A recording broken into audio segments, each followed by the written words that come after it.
Te agradezco, Nico. Un gusto para mí estar acá y poder compartir esto con ustedes.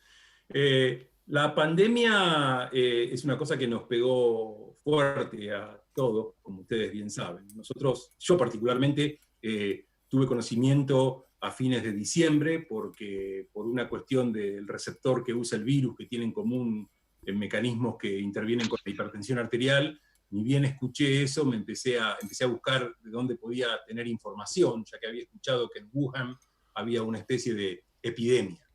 Y bueno, concomitantemente con esto, en diciembre, fines de diciembre, la profesora Lauren Gardner de la Universidad de Hopkins de Ingeniería de Sistemas, con una alumna de China, diseñan este modelo de mapa, que es conocido por todos, que tiene más de 1.500 millones de visitas diarias, en la cual empiezan a poner los focos y a entrar manualmente los datos de Wuhan y después de China.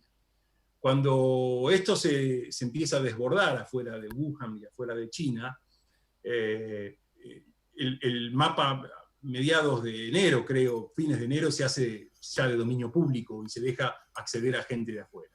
Yo empecé a recolectar datos del mapa, pero simplemente por una cuestión de curiosidad, y cuando se expandió rápidamente, Hopkins organizó un grupo en febrero de distintas modalidades, somos 12 en total, que hacemos Zoom conferences seguidas para ver qué podemos hacer para ayudar a esto. Empezó como a nivel nacional y después se extrapoló a nivel internacional, ¿no? Con muy buenos datos, mirando las distintas mortalidades, la tasa de infecciosidad de cada país y tratando de ver por qué el virus se comportaba de la manera que se comporta. Yo, gran parte de lo que hablo y del conocimiento lo sé por la gente con la cual interacciono. Eso es lo bueno de esta era, ¿no? Que tenemos la posibilidad de hacer estas conferencias y de nutrirnos de especialistas de determinadas áreas. Así fue como empezó esto. Perfecto. ¿Y cómo ves vos, digamos, esto se originó en China? ¿Cuál fue ustedes de allá, de la Johns Hopkins, en diciembre empezaron a identificar la presencia o que había comenzado este principio de epidemia y cómo fue evolucionando el mundo y qué acciones fueron tomando? Bueno, nosotros al principio nos empezamos a preocupar personalmente como país con los casos de Seattle, en el estado de Washington. Y después rápidamente nos empezamos a preocupar por el desborde que tuvo Italia y después España, con el sistema de salud conocido por todos, que inicialmente no daban abasto las camas de terapia intensiva y por eso creemos nosotros que tuvo la mortalidad tan elevada. Y ahí es donde la comunidad médica empezó a trabajar con el gobierno para prepararse para esto y para implementar medidas de aislamiento. Las medidas de aislamiento, a mi juicio, empezaron aquí un poco tardías. Se recomendó y no se obligó a la gente. Inicialmente no hubo tanta adhesión. Hoy por hoy, la mayoría de los estados han determinado cuarentena obligatoria y recomiendan, uno tiene que tener un justificativo para salir, pero no en todos los estados, con lo cual es algo, bueno, debatible, pero por suerte más del 90%, 95% de la población la está cumpliendo. El mapa nos sirvió mucho para eso. Primero, nos sirvió mucho para determinar y estudiar si había diferencias genéticas o raciales, o si simplemente era una cuestión de salud por un desbordamiento del sistema de salud de cada país. Y en ponernos en contacto con estos gobiernos y con estos médicos, más que nada, para ver, bueno, qué están haciendo ustedes, qué tratamiento están encarando, cómo podemos nosotros ayudar o cómo podemos nosotros encarar un tratamiento sabiendo que ustedes ensayaron esto y no funciona, o ustedes ensayaron lo otro y funciona. Así que con eso se aprendió muchísimo. Y el punto de partida de todo eso fue el mapa ese, que nos hacía focalizar primero en Wuhan, después en Italia, después ir a Alemania y decir por qué Alemania tiene mortalidad tan baja, y bueno, y empezar a aprender un poco de la dinámica del virus. Este es un virus que produce alta infecciosidad en los estadios iniciales de la enfermedad, cuando el paciente es mínimamente asintomático, tiene muy pocos síntomas, y a medida que la enfermedad avanza, la carga viral disminuye. Y en realidad la enfermedad evoluciona en 2 etapas, como ya la mayoría de la gente sabe. Entonces lo que nosotros diagnosticamos hoy en realidad se va a recuperar o no en 2 a 3 semanas.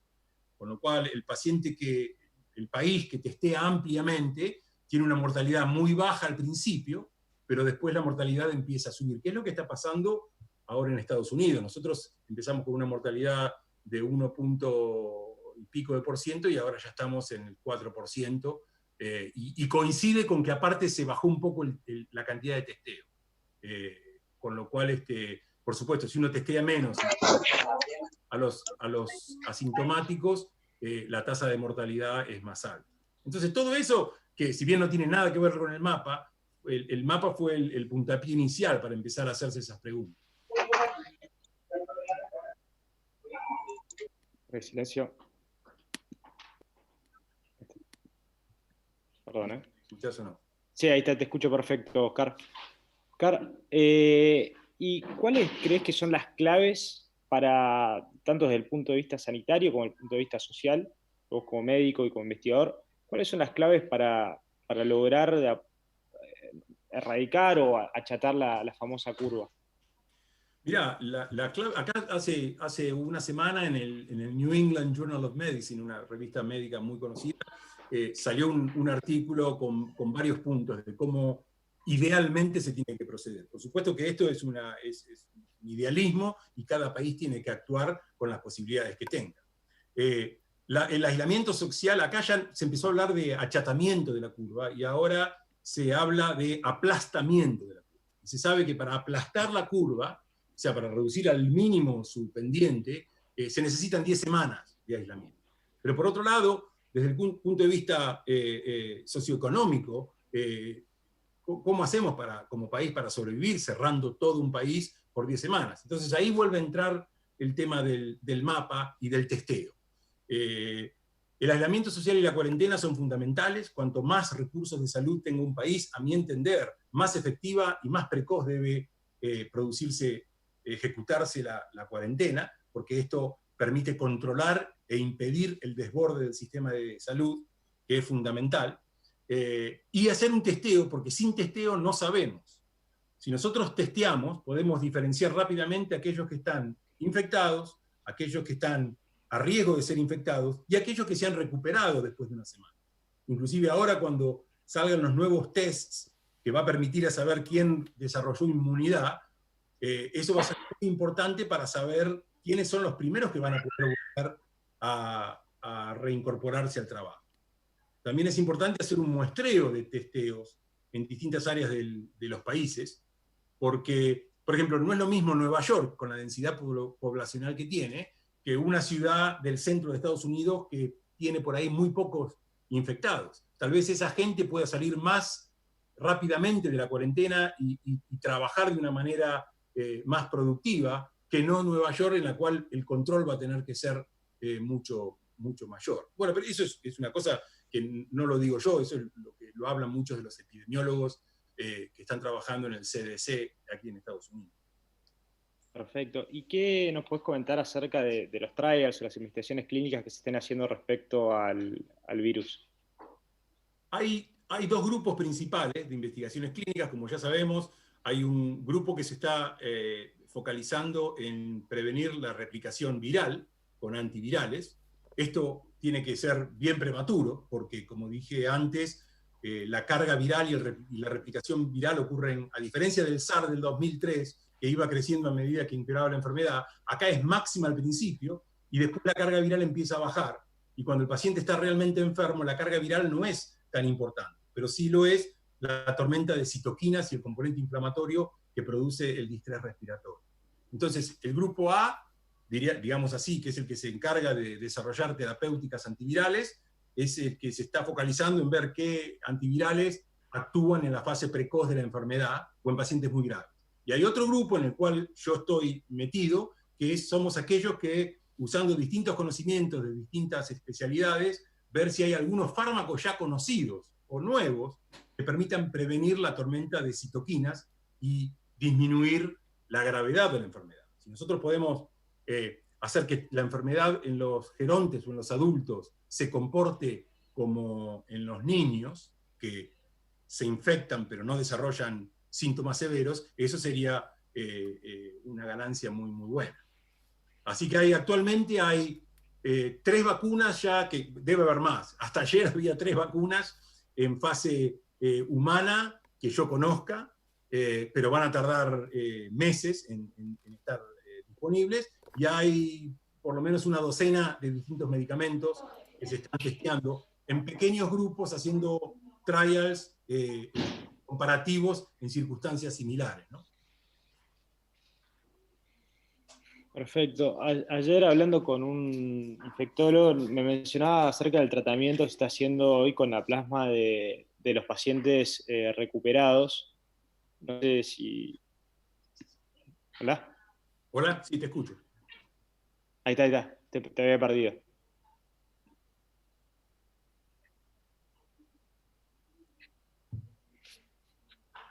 La conexión no es demasiado... ¿Oscar? Por ahí soy yo. Ahí está. No, soy yo, perdón. No, te estaba comentando, ayer hablando con un infectólogo de acá de Argentina, me comentaba acerca del tratamiento o la investigación que está haciendo acerca de tratar a los que estuvieron a los pacientes de riesgo que estuvieron en contacto estrecho con un recién infectado, acerca de tratarlos con plasmas de los pacientes recuperados. Sí, el tratamiento con plasma de pacientes recuperados se va a hacer en 2 grupos. El primer grupo va a ser en pacientes que están gravemente enfermos, y también se planea un tratamiento en aquellos que no están tan infectados. El problema es que dar plasma a aquellos que están recientemente expuestos, sin saber si tienen factores de riesgo para desarrollar una enfermedad severa, se puede hacer. Hay que tener cuidado porque el plasma conlleva también transmisión de enfermedades que pueda tener otro paciente, ¿no? con otras hepatitis y demás. Uno puede hacer el testeo, pero todos los test tienen falsos positivos y falsos negativos. Así que hay que tener cuidado. Primero se va a ensayar la factibilidad de apagar esa tormenta en los pacientes que están internados con falta de oxígeno, y después la idea es moverlo hacia estadios más precoces de la enfermedad.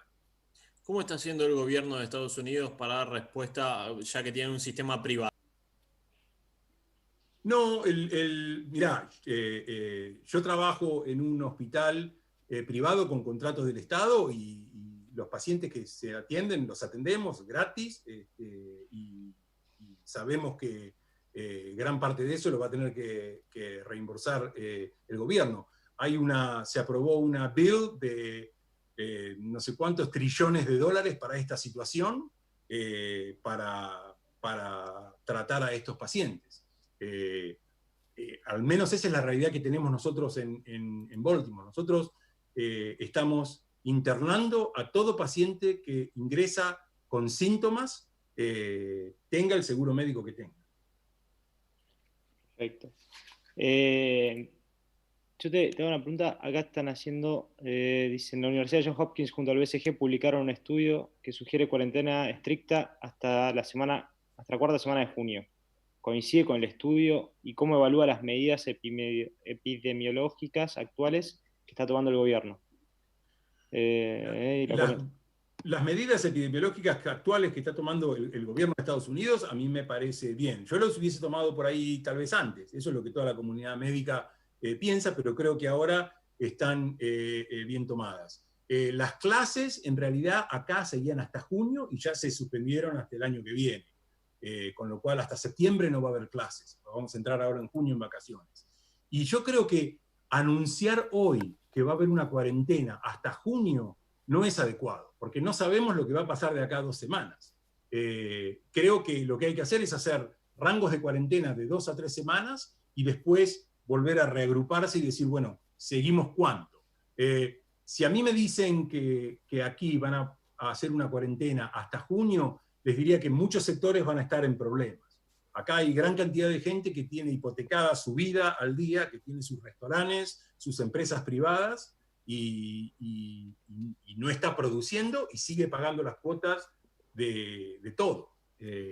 Entonces, como en todos los países, ¿no? Entonces, eso es un problema muy, muy grande que el gobierno, por supuesto, está cada 2 semanas reagrupándose y diciendo, bueno, ¿cuánto más les tendemos o cómo salimos de la cuarentena? En una forma gradual. En algún momento se va a tener que liberar de alguna manera. Yo, sinceramente, no estoy tan ocupado con el tema médico y yo tengo la suerte de que trabajo para un hospital que me paga un salario fijo. Así que soy como si fuese un empleado público que estoy trabajando todo el día y estoy agradecido de poder hacer eso, ¿no? Así que estoy focalizado en ayudar desde mi punto de vista médico. Cari, desde tu visión, ¿cuál es el futuro de la pandemia? ¿Hacia dónde vamos? Vamos hacia el control de la pandemia, hacia el achatamiento de la curva. En pocas semanas espero que se tengan 2 o 3 fármacos que puedan evitar que los pacientes tengan que llegar a terapia, y espero que en los próximos meses, no un año, haya una vacuna disponible. Lo que sí estoy seguro es que esto va a cambiar de acá en más la manera de relacionarse y de vivir. Y va a haber que salir a la calle a cuidarse con otras medidas, va a haber que, como en los casos de Argentina, tal vez va a haber que dejar de tomar mate grupal, va a haber que dejar de saludarse a los abrazos y darse besos, va a cambiar un montón esto en el futuro. Y creo aparte que esta no va a ser ni la primera, no es la primera y no va a ser la última pandemia tampoco. Esto nos va a enseñar, una vez que pase, porque va a pasar, de cómo comportarnos en el futuro. Mi opinión, personal. Sí, hoy. Oscar, ¿cómo te va? Hugo Magonza habla. ¿Cómo andás? Hola, Hugo, ¿qué tal? Estás mute. Ahí estás. Ah, ahí está, se recuperó. Sí.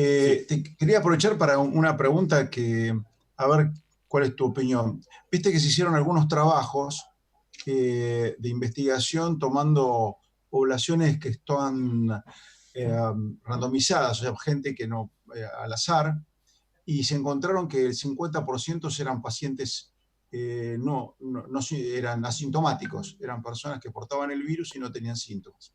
Sí.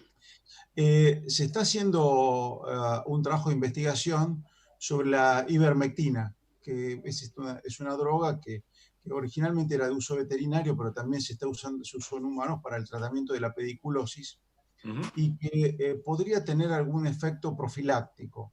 En el caso de avanzar un poco y en la medida en que se pudiera comprobar rápidamente con un tratamiento, una investigación de corta cantidad de pacientes evaluados, ¿no sería conveniente pensar en la estrategia de algo que es una droga de bajos efectos adversos, y que ya está probado en humanos para otro tipo de enfermedad bastante leve, por cierto? Hacer sobre todo en poblaciones que son muy vulnerables desde el punto de vista socioambiental, porque tenemos un problema que algunos pueden estar aislados y otros no hay ninguna manera por sus condiciones no pueden estar aislados. Hacer una especie de tratamiento profiláctico sobre esas poblaciones. Eso sería algo ideal. Estoy al tanto de la ivermectina, estoy al tanto del trial australiano in vitro. Creo que fue en Australia lo que hicieron in vitro, inhibe la replicación viral en células in vitro. El problema de ese trial, y lo estuvimos discutiendo con los microbiólogos de acá, es que la concentración micromolar que tenía de ivermectina las células para que el virus parara la replicación era 50 a 80 veces mayor que la que se lograrían en las células del ser humano tomando la dosis máxima que se da normalmente para parasitosis. Entonces, como decís bien vos, es una droga que tiene pocos efectos adversos, hay que ver cuál es la dosis máxima tolerada y hacer un estudio. ¿Por qué hay que hacer un estudio? Porque el problema de dar una droga que no se está seguro si in vivo tiene el efecto que tiene in vitro, es que mucha gente va a decir, total, estoy tomando ivermectina, estoy ok, y voy a seguir, y se va a impedir estudiar otros fármacos que por ahí sí son más efectivos. Entonces yo estoy de acuerdo con vos. Creo que primero hay que hacer un trial con las dosis máximas toleradas, en 2 grupos, ¿no? A gran escala, rápido, en pacientes asintomáticos o que testearon positivos, y ver qué pasa rápidamente. Y ahí sí empezar a darla profilácticamente. A mí la pregunta es... Oscar, volviendo al plasma, ¿cómo ves relacionado esto con la experiencia que tuvo CEMIC en los años 70? Y bueno, yo cuando escuché del protocolo, yo soy muy amigo de uno de los que realizó el protocolo acá en Hopkins, y hablando sobre el protocolo y los más y los menos, yo me acuerdo cuando era residente en CEMIC haber escuchado de la fiebre hemorrágica argentina y cómo en esa época la gente de CEMIC había actuado y habían hecho eso. Entonces se me ocurrió decir, bueno, si ya tienen experiencia con las máquinas, por ahí pueden hacer esto. Entonces los conecté, los conecté con esta gente de inmunología de aquí, creo que les pasaron el protocolo y bueno, y se pusieron en marcha para hacer eso, inclusive ya se han contactado con otros lugares también para expandirlo. Yo no sé no discutí más porque no es mi tema, yo simplemente pasé la información y dije, bueno, arréglense entre ustedes, vean cómo pueden hacer, vean qué factibilidad hay de hacerlo, como una posibilidad más. De nuevo, esto acá ha dado resultados y en China también, en pocos pacientes, hay que ser muy cautos, pero eran pacientes que han estado muy graves y han salido. Pero nosotros hemos visto pacientes muy graves, nuestra experiencia, sin tratamiento también salir. Con lo cual hay que tener un poco de cuidado con los reportes aleatorios. Hay que de nuevo hacer un trial, acá se está haciendo, y bueno, esperemos tener pronto una respuesta. Y un poco yendo más al tema del mapa, o sea, y los sistemas de información, ¿cómo crees que eso ayuda y colabora a poder mejorar el tema de la pandemia, a poder aplanar la curva a través de los sistemas de información y justamente ustedes utilizar el mapa que utilizan ustedes es sumamente interesante y como vos bien decías al principio, los ayuda a tomar decisiones y a poder entender aspectos más sociológicos? No, y yo creo que es importante. Vos fíjate que hoy por hoy la tecnología y la cibernética puede ser usada o para crear pánico, o para hackear, o para, en este caso, hackear en buen sentido al virus y tratar de informar a la gente para que actúe bien. Nosotros hemos hecho, bueno, ya ustedes lo han hablado, hemos hecho desde telemedicina hasta podcast en Hopkins, en la cual por WhatsApp todas las mañanas, yo me levanto 5:30 de la mañana, lo primero que hago es escuchar el podcast de Hopkins con las medidas y los lineamientos. Tenemos tantos infectados, esta área tiene tanto, esta área tiene otro, vayan a tal lugar, por favor recojan los barbijos en tal zona, y todo el personal médico interno tiene eso. Hay otra herramienta con la cual manejamos a los pacientes. Yo tengo a todos mis pacientes de hipertensión con 3 enfermeras y 4 residentes haciendo telemedicina de una manera, ahora te doy un ejemplo, de una manera sin precedentes. Yo tengo un aparato, mira, te voy a contar una idea que hace media hora surgió, y ya me están volviendo locos los residentes de cardiología. Yo tengo un amigo yo vivo en un barrio de casas abiertas, de mucho parque, y tengo un amigo a 3 cuadras que es hipertenso, y me llamó recién diciéndome que le parece que tiene la presión alta y que está con un poco de tos y con falta de aire. Entonces yo digo, bueno, yo tengo un aparato que mide la presión arterial y también mide la saturación de oxígeno, que es una ventaja. Entonces le digo, bueno, déjame ver cómo puedo hacer, por ahí puedo ir y dejártelo en tu puerta, y me vuelvo, y mi hijo de 13 años que estaba jugando con el drone, me dice, ¿y no querés que yo se lo lleve con el drone? Se lo mando y automáticamente dije, sí, vamos a hacerlo. Y se lo comenté a un residente mío y me dice, acá los residentes, ya encontré 40 residentes con 40 drones que tienen en la casa, podemos llevar y ya estamos elaborando una idea que por ahí no resulta, pero digo, cómo la tecnología y estas áreas o tanques de pensamiento sirven para traer ideas y para utilizar la cibernética y las redes sociales para mejorar y achatar la curva. Si yo puedo, utilizando un dron o un auto automático, prevenir que un paciente se testee y vaya a un hospital donde hay infectados, o llevarle un medicamento a alguien que está en el medio de la nada, bueno, eso es una ganancia muy importante. Entonces yo estoy de acuerdo que la tecnología hay que usarla positivamente y que tiene gran futuro. Oscar, sé que tenés ahora otro compromiso, que tu tiempo es acotado y estás a mil. Me gustaría hacerte una última pregunta para ir cerrando. ¿Cuál sería la recomendación para nosotros que todavía de alguna manera estamos más tranquilos o por lo menos estamos observando el panorama global? ¿Qué medidas nos recomendás que Argentina tome, ¿no?, respecto a la pandemia?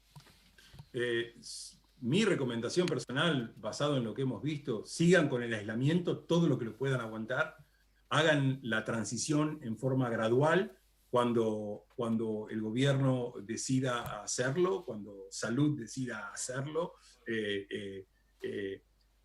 Yo soy un fiel partidario de que hay que salir a la calle con la nariz y la boca protegida, no utilizar los barbijos profesionales médicos, porque la primera línea de trabajo que hay que proteger es a los médicos. Uno no puede mandar a guerreros a la guerra sin armas. El médico necesita la protección para esto, pero sí barbijos caseros, digo, máscaras de plástico caseras para prevenir cuando se salga el contacto y la transmisión. Más ahora, esto es muy dinámico, ¿no? Pero más ahora que se sabe que, como dijo Hugo, que gran porcentaje de los pacientes son asintomáticos y sabemos que están transmitiendo la enfermedad.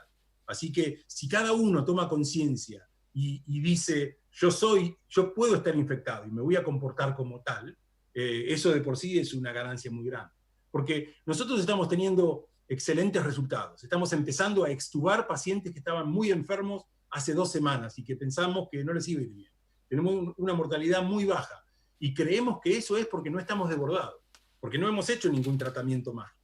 Simplemente tenemos personal médico que rota, que no está cansado, camas y ventiladores para todo, personal de protección para los médicos, y no estamos sobrepasados como le pasó a Italia, como le pasó a Nueva York. Entonces creo que es muy importante cómo actúa la población y todo, ¿no?, para adelante. Esto es como estás en un barco en la mitad del océano, hay un agujero en el casco que entra agua. Bueno, no es ni momento de cuestionar el capitán, ni momento de cuestionar quién hizo el agujero.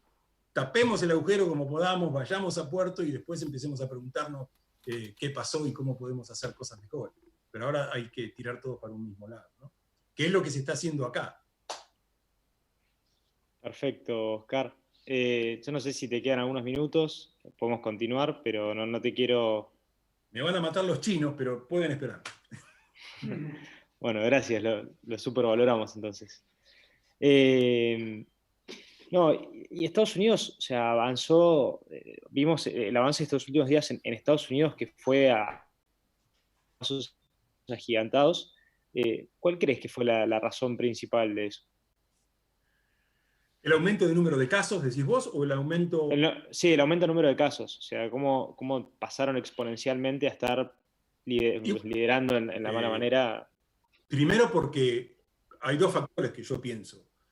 Primero es porque inicialmente, hasta hace 1 semana y pico, yo salía con una máscara a la farmacia porque tenía que comprar algo y veía gente andando en bicicleta. Había 50% de cumplimiento del aislamiento social. Y segundo, se testea mucho más, entonces al testearse uno encuentra casos. Acá nosotros en el hospital tenemos un test propio que podemos hacer hasta 1000 test por día, solamente en el hospital.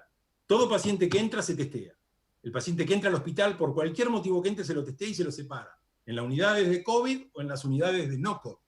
Entonces eso ya permite mantener a grupos de médicos que trabajan aparte.